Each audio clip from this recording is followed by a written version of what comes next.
the altar, and then they've stuck an extra bit on the side. So at the same time that they've done that, they've raised the floor up a bit, these tiles out. So this is a second in this small side chapel with an altar, we are finding that we still have in situ tiles sitting on the floor of the building.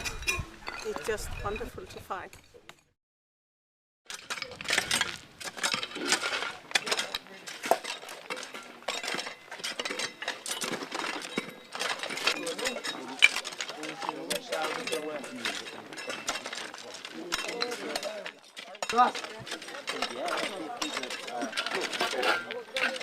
Are those red ones?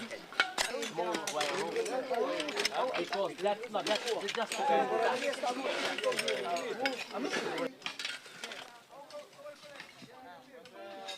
Well, what we have here is a few fragment sherds of ceramics that can actually be quite interesting in explaining the everyday activities of people living around here.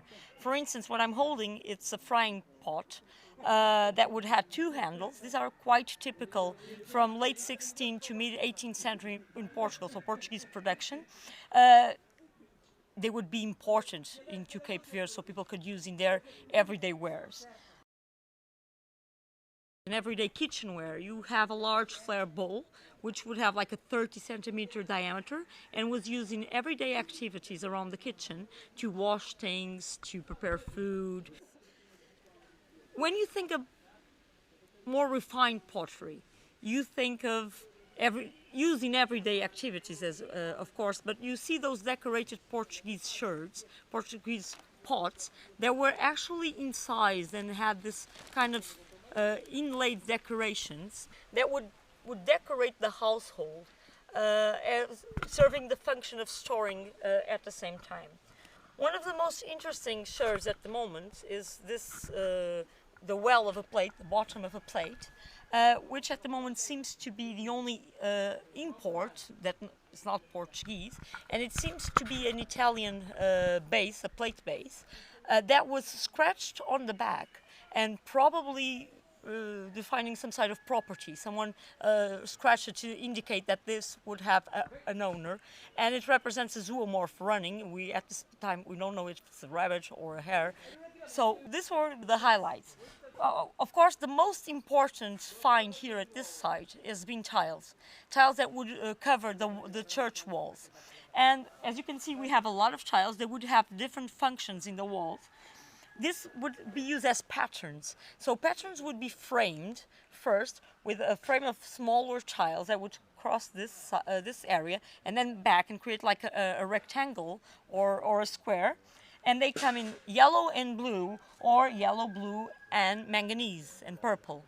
So as you can see, those would have different types of typologies. What they would do is they would frame a large pattern that was composed by those types of tiles. And these would come in sets of 6, 8, 12, and they would create, always in pairs, and they would create patterns. Most of them have numbers on the back. And this number was useful to indicate to the person who was laying them in the wall where were they supposed to be.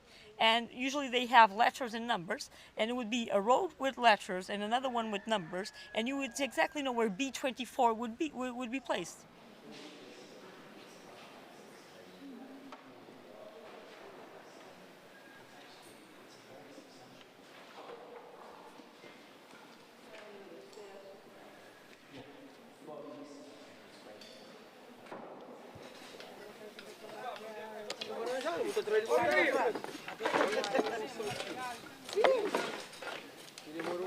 Hey!